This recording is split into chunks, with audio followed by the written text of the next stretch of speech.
Thank you all for coming. Basically, this will be an informational meeting only. I think we'll probably allow a few questions after this meeting. I think a lot of those questions can be directed tonight, which that meeting will also be held here. As you know, the commissioners put a moratorium on all applications for wind farms until our 911 system is completed. That was done back in, I think, November of last year. So with that, I think we're going to go ahead and allow EDF to make their presentation.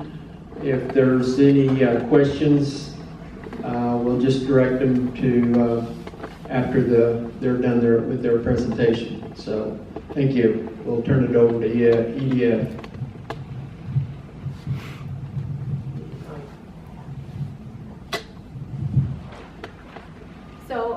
My name is Jenny Hall. I'm the Community Relations Manager with EDF. Can everyone hear me all right without the microphone? My preference is to not use it, but I certainly will if it becomes an issue. The primary role of my job is to do various meetings like this for landowners who are participating in our project, work along with the project developer to provide regular updates to the local officials within the counties that we are developing in. And the presentation that we've presented, or prepared rather, for you all this afternoon is informational in nature to provide you some company statistics about who EDF is, generally speaking, the industry, the wind industry in Kansas, and then Juan Carlos will carry us the rest of the way to talk about the project specifics and what is proposed for the Old Trails Wind Project. And then we've put together some frequently asked questions that come up in a lot of meetings that will hopefully answer any general questions that you may have about the project. And then as Commissioner Becker had announced, we're happy to answer any questions at the very end. So EDF Renewables has actually been in business for about 35 years. We got a start in 1985 as an operations and maintenance provider. And really made quite a name for ourselves, and that O&M work remains very much an important asset to us as a company. Through time, we've begun doing self-development work, originally getting started in Minneapolis, which is where I work out of, and have been able to develop quite a few projects. You'll see on a future slide here. Our company is somewhat unique in that we are a developer, owner, operator, meaning we have a hand in everything from origination for a project all the way to operations and maintenance. Across the North American continent here, we've developed 10 gigawatts or 10,000 megawatts of projects. Almost 8,500 of those are attributed to wind. We try and retain about half of our asset pipeline as an owned asset to the company, and we are pretty much on target here with 5.2 gigawatts that are currently owned by EDF. That sales structure then allows us to be able to self-fund and finance quite a few of our projects, and the majority of them are taking place in the United States. 7,700 megawatts are currently in the United States. If we look at wind only, 8,422 megawatts are currently spinning today. You can see it's going to be a mix of both projects in the United States as well as projects in Canada. Within the state of Kansas here, we have 538 that are currently spinning as an asset to EDF. The closest to you all is in Sumner County. That's the Slate Creek Wind Project, just to the south. And then we have 3 phases of projects that are taking place in Ford County. As we look at some of our potential clients of who we can sell projects to, there really are 2 potential main purchasers. The first is going to be a traditional utility, and the second is going to be what we call a corporate purchaser. And this infographic here will show and depict some of the companies that we have outstanding agreements with, and they're very much household names like Walmart, Google, Microsoft, Yahoo, Facebook, Safeway. These are companies who are interested in purchasing wind projects in particular not only for the warm and fuzzy marketing fluff, if you will, but most importantly because on paper they're able to secure their power prices for the next 10, 15, 20 plus years, and is coming at a very attractive price. So when we look at what EDF has placed in service last year, 2018, the infographic here is split into two different sections. The left is going to be our distributed section, which is typically projects that are less than 50 megawatts in size. The grid scale projects are going to be on the right-hand side. Traditionally speaking, they are our utility scale or our corporate scale projects, at least 50 megawatts and up, very traditionally 100 to 200 megawatts in size. And you can see here that we have everything from, actually it doesn't say the type, but we have a mix of both wind projects and solar. Solar is going to be significantly smaller when we come to commercial scale projects. But 545 plus megawatts were installed from the commercial scale team, which is the team that Juan Carlos and I work for. When we look at what we currently have in some stage of construction, we have just under 700 megawatts that are currently being installed as we speak. On the grid scale side or the commercial scale side, distributed is again slightly smaller in scale. They have 42 megawatts that are currently being installed today. When we look at what we have in our pipeline as contracted or successfully contracted projects, these are going to be projects whose customers and clients that we've been working with are interested in securing projects at some point in the future. You can see from the COD dates there, they're everywhere from 2018, which is already in operations now, through 2020. And quite a few of those projects are actually future slated projects for 2020. On that grid scale side, 1383 megawatts, so 1,383 are contracted.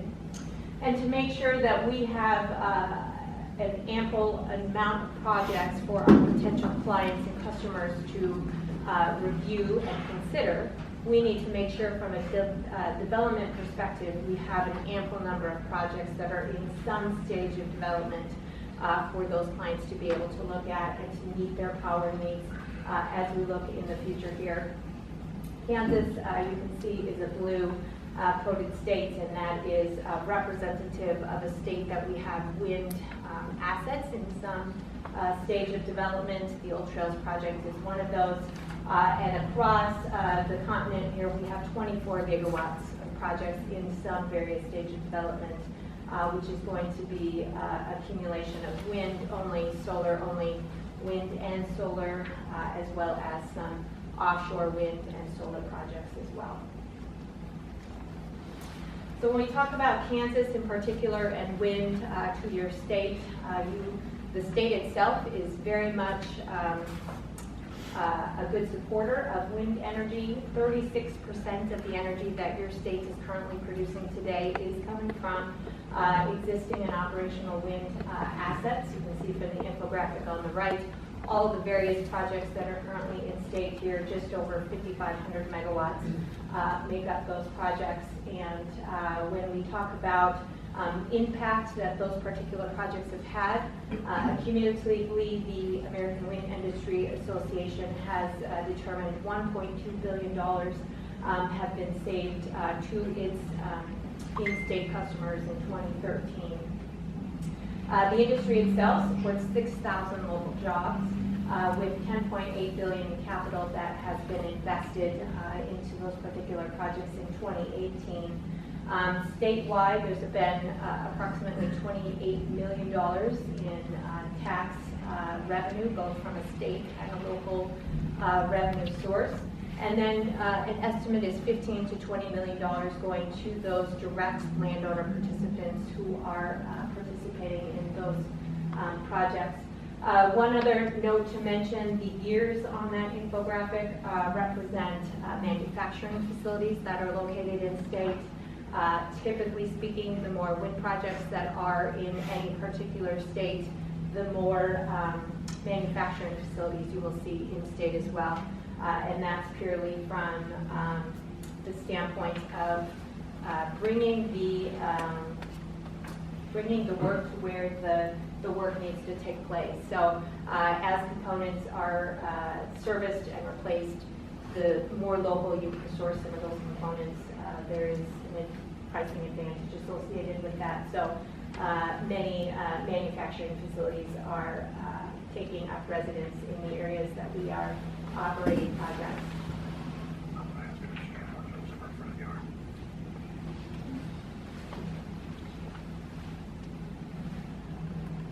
Okay, when it comes to general consensus in terms of why a particular community should be involved, really it requires minimal disruption to normal farming operations. In many cases, it offers some diversification to not only the power portfolio or the energy portfolio for the state and or country that the project is operating in, but from a local farmer perspective, it offers some diversity for the crops, so to speak, that they are currently working on in their particular area. So if we look at the entire project site here, this entire boundary, as you see on the left, is approximately 93,000 acres. We do not need all of that land to be able to participate. In contrast, it's usually about half is what is considered a workable number. We currently have 48,000 acres of land that has been leased by your local residents here who are interested in seeing this project move forward and participate. And of that 48,000 acres, less than 1% of the total land will actually be removed by physical infrastructure. That is going to be the turbine as well as the access road. Using just 1% of the land will generate additional income for those participating landowners, and they will be able to utilize their land either for agriculture or ranching use just as they had before, with that very slight reduction in usage. We only are working with properties that are under lease and properties that are interested and willing to participate with us, and so we do not have eminent domain. We have, as I mentioned before, quite a supportive base of land that is currently interested in seeing a project like this move forward. If we think about the larger picture and how community might impact or see some positive impact from a project like this, there are temporary construction jobs that are associated with the installation of a project. We would estimate at least 250, realistically more than 300 temporary construction jobs that will be generated. Those that are able to be sourced local will be sourced locally. And in the event that we are unable to find that labor required locally, we will bring in then traveling crews to be able to install these projects.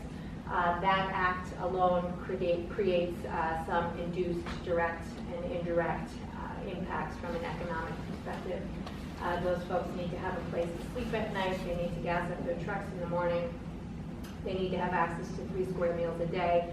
And so oftentimes local businesses will see a direct boom from the construction season.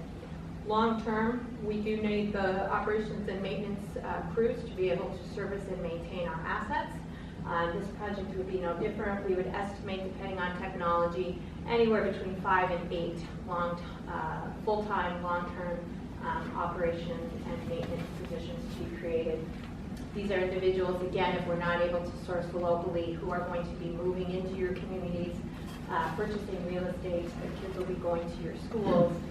They'll be going to your churches and procuring items at local businesses here, which is an additional layer of economic impact from a job like this. There are some tax benefits associated with a project like that, and because the state of Kansas does not have any specific mandated tax code as it relates to projects like this, the communities that we work with, we establish a pilot agreement which allows those communities to receive some economic impact as a result of the projects, and we'll talk about that a little bit later in terms of a case study, since we have not created that agreement yet with the local governing body here. We talk about the case study, which is the Slate Creek project in Sumner County. Landowners themselves receive participation payments for their participation in the project, and it can be one of two various agreements. First being a full lease in which they would host turbines and facilities. The second being wind rights only or collection agreements, collection facilities agreement rather.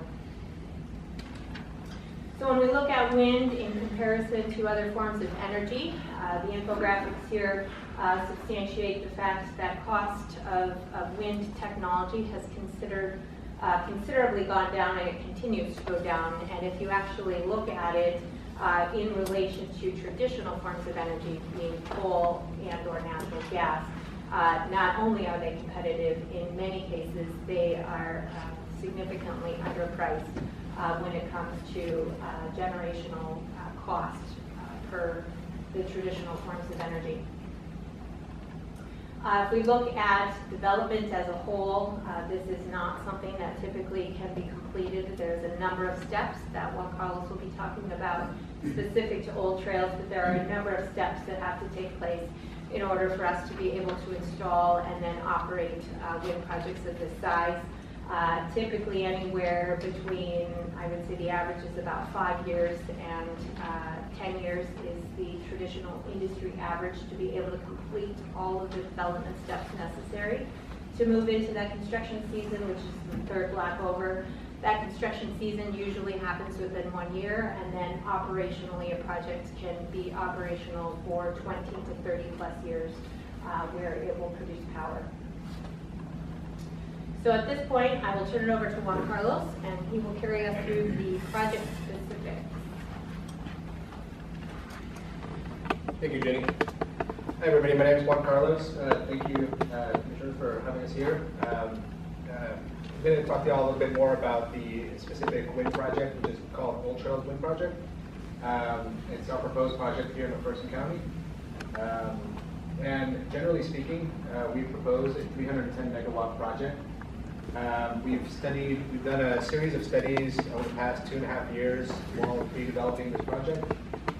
So we've done pretty extensive studies on the interconnection side, how transmission and interconnection will flow, and the viability for this project. As Judy had mentioned, we've also, have a project footprint of about 96,000 acres, and we've already secured 48,000 acres, a little over 48,000 acres, which allows us to have contiguity from north, south, east, and west. So the project is connected. As Jenny said, we have approximately 200 landowners and close to 50,000 acres leased for that. So a lot of people within the county have, whether with the Pens, and have been, very, very open to this proposed project. What I'd like to talk to y'all here is about, we're going to talk to y'all a little bit about what's going in progress right now, and then a little bit about what's going ahead. So as you see here, we have close to 50,000 acres leased. We've done, traditionally in a wind project, we start off by doing some internal desktop studies. Those usually last, as Jen said, a project timeline could go anywhere between 5 and 7 years of pre-development. So the first 1.5 years or so, we start doing desktop studies. Then we further go along and start doing on-site studies, have environmental habitat surveys completed, engineering. We have a couple of years worth of Met Tower data already being collected.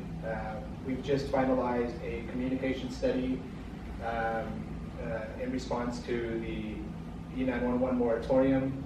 And then we're also planning on beginning some of those preliminary geotech investigations this year at the end of a few months.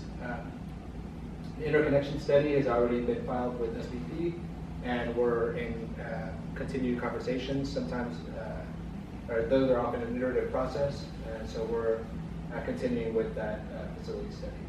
And on the sales and marketing side, we have taken this out preliminarily into the market, and we have gotten favorable responses back from local C&I, commercial and industrial market, as well as utilities here within the McPherson area.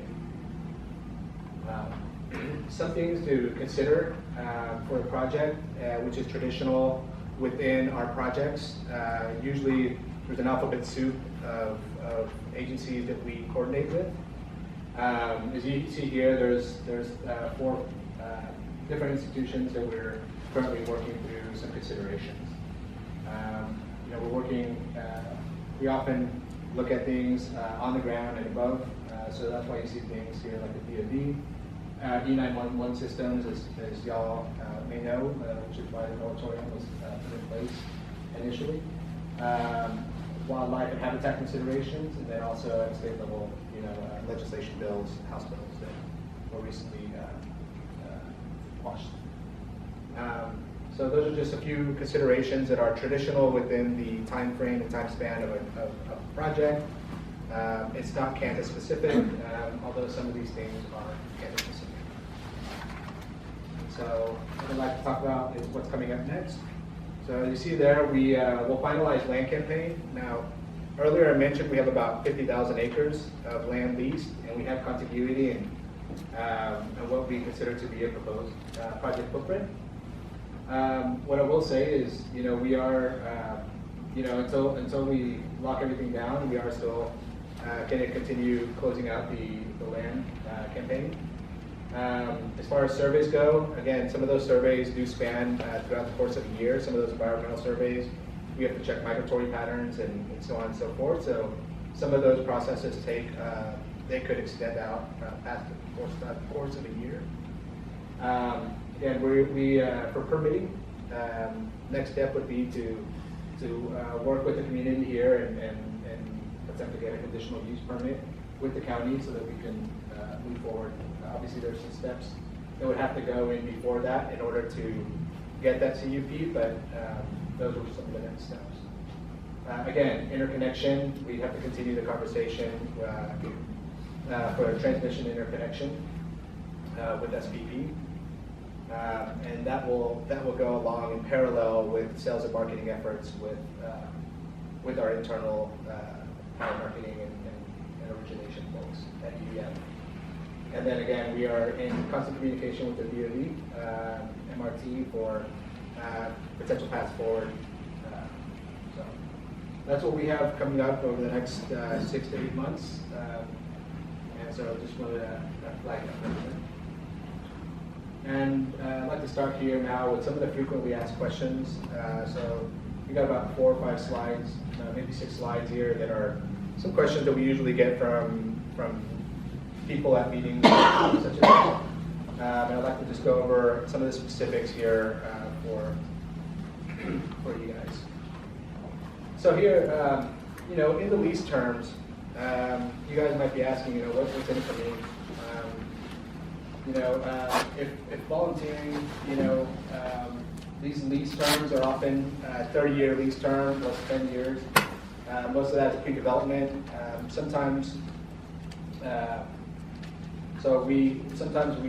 we rarely go up to 10 years. As Jane said, usually we try to get it in, try to get it to construction, within 5 to 7 years, depending on how things go with the project as far as the surveys go and how we're working through the CEP process and if there's no hiccups. These lease terms, as you can see here, they provide pre-operating periods and operating periods. So pre-operating being what we're currently in, which will be before the project goes into construction. And you see there you'll have some annual acreage payments made in the meantime while we are pre-developing the project. Once a project goes commercial operation, then it switches gears and turns into turbine royalty payments, shared community payments, and collection facility payments. Now those are for people who have full lease terms, full leases. The other form of lease that we have would be a wind rights, access, or collection facility agreement. Sometimes people may not want a potential of having a turbine on their land and still wouldn't be included in the project. And in these type of situations, they're still amenable to some form of revenue generation for their land.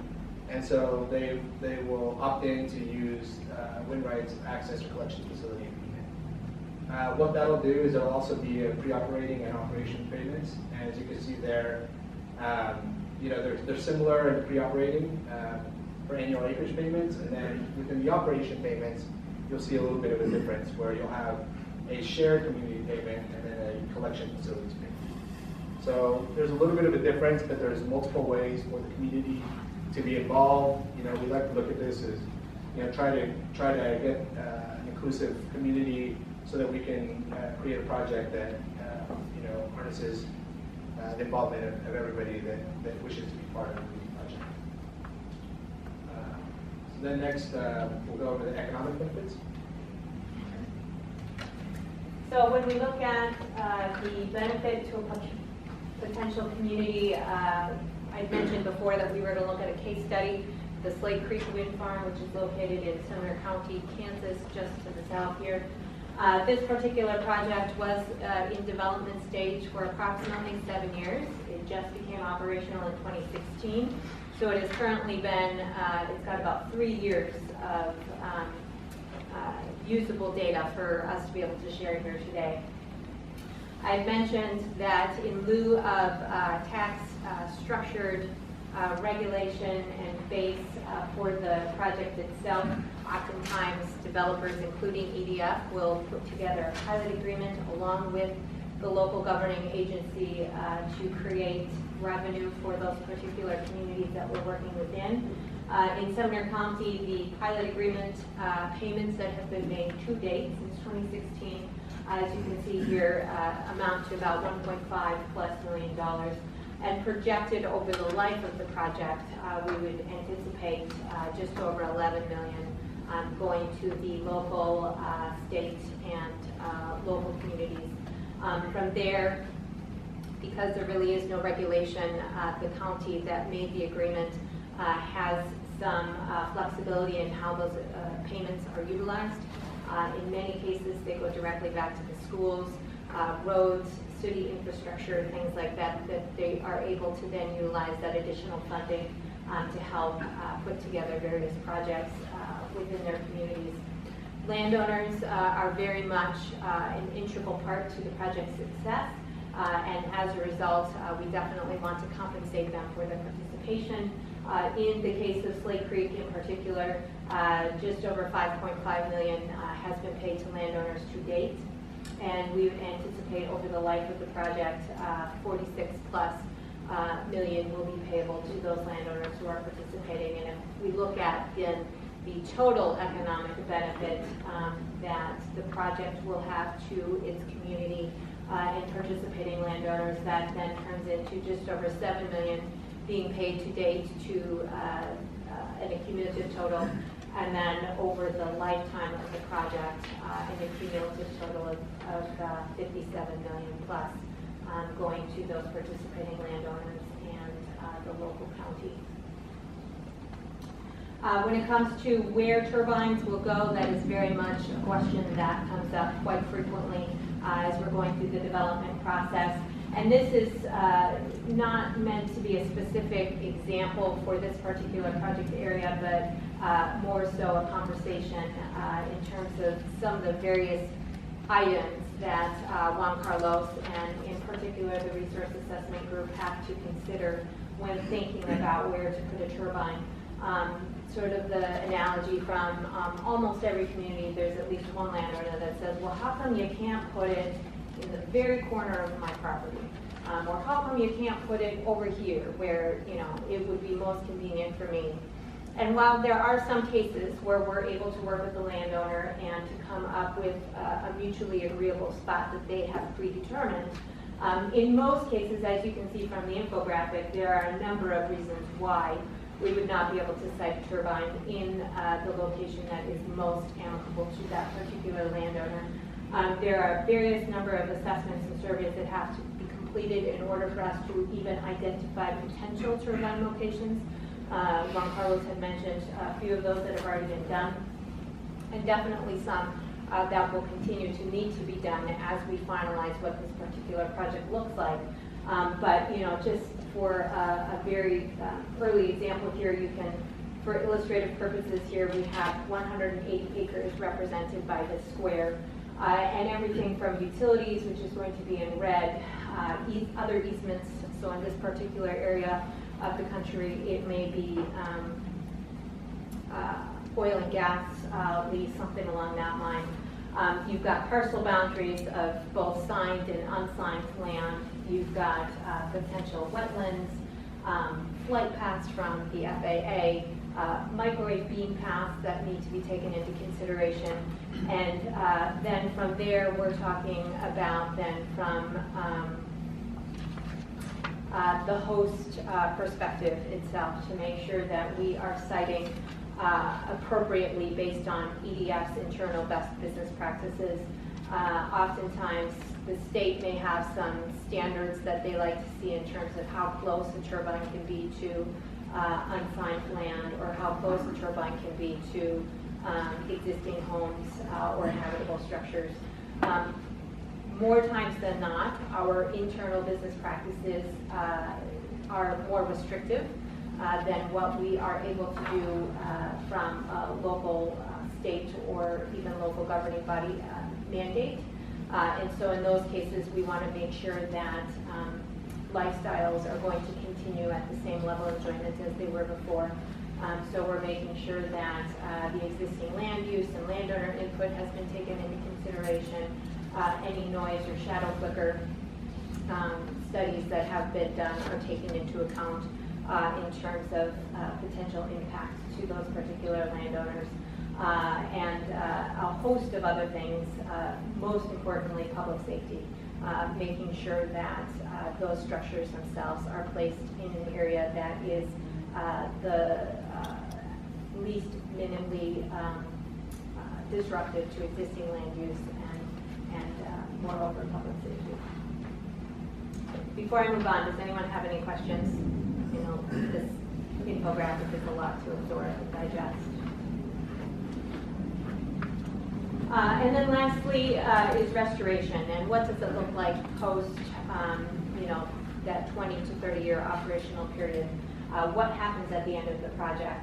And although it's not showing up completely here on the screen here, we at EDF and oftentimes the communities that we are working with have required and mandated certain agreements be put in place in order to receive that conditional use permit.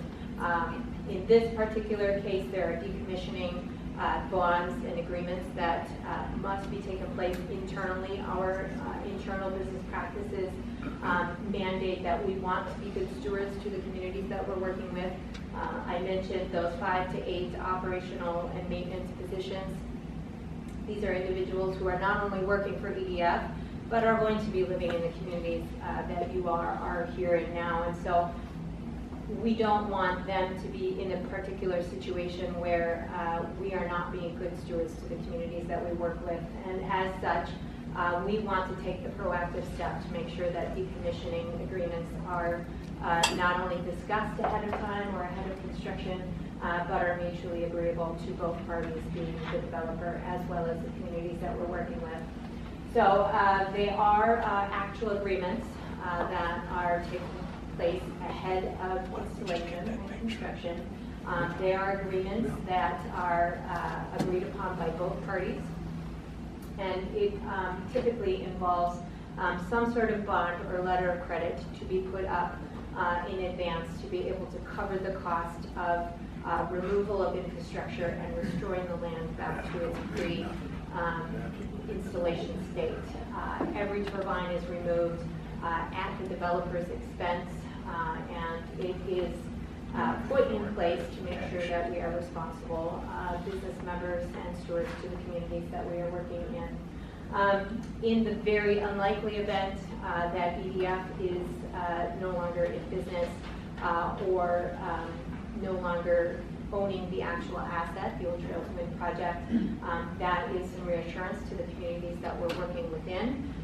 Likewise, I mentioned with the sales structure that EDF has, about half of our projects are sold as an asset to those particular customers, be it a traditional utility or a corporate purchaser.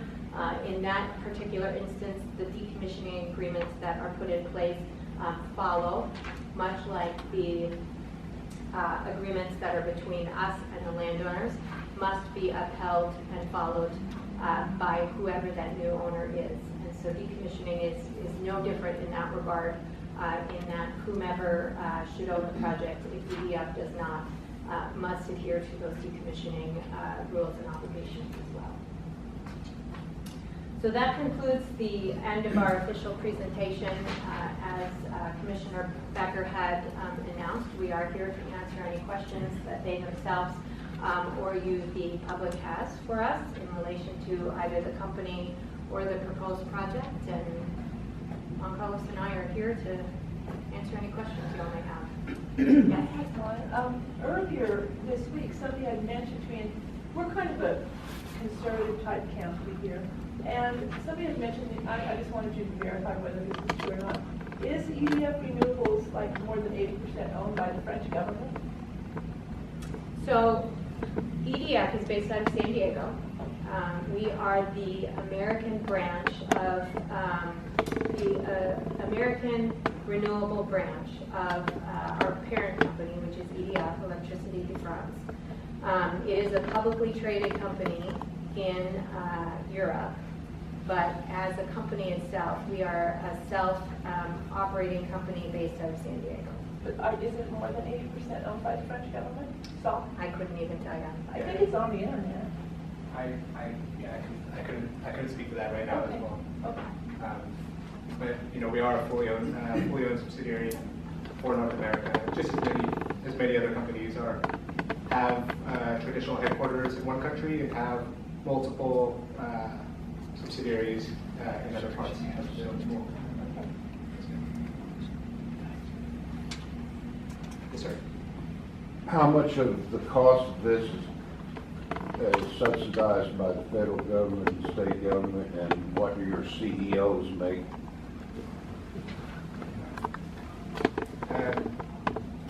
To the question about CEOs, I would have to defer to the website and our financial statements. I can speak to that right now. As far as the subsidization, there is a production tax credit that is currently in place for the energy that's produced. And that's part of a mechanism to help with financing. That is being phased out at the end of 2020, down 20% in 2021. So it's phasing down from 100 to 80% in 21, and in 22 it's phasing down to 60%, and then it's going away completely. So the industry, as Ginny had shown in the infographic, the levelized cost of energy, which is the amount of energy it takes to produce kilowatt, a specific unit of electricity, is lower now for wind in many situations than it is for coal and natural gas. And so, as such, these things have been phased out, and we still anticipate the renewable energy industry as a whole to still continue to move forward because the levelized cost of energy is dropping so precipitously. So that means my electric bill's going down, then? No way. No, think it so. ain't gonna happen.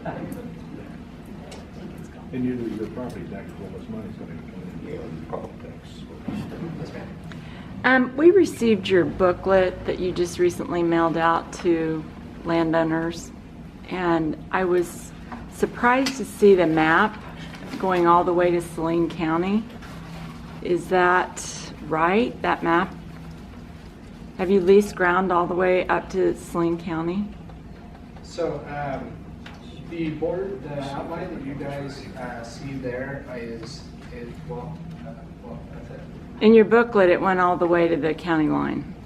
Just Yes, ma'am. east of I-135. This is our cost. we'll call it Yes. like- So the This I don't know. the physical location, and give me just 1 second, we'll go to this. But the physical location is actually going to be south of Smoky Hills Road.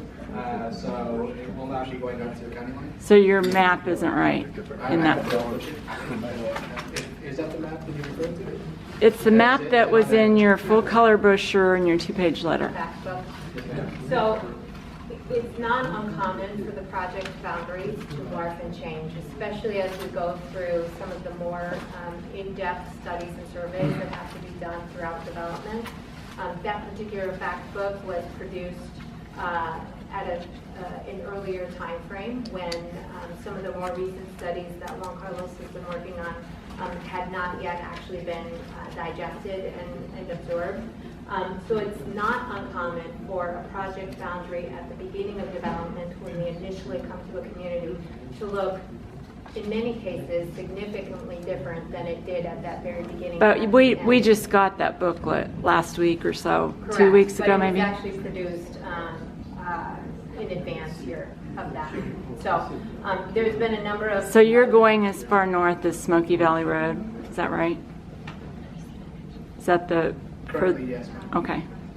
But again, things do shift as we get more information, as we conduct more studies, and we're at a point in time right now where we are conducting a series of parallel studies that will give us different indications to many of the different things that Jenny has showed in the map, where it shows you some of the setbacks. So when we get those studies back, we usually try to adhere to the recommendations of different entities that are proposing those things, and try to adhere to those as best we can.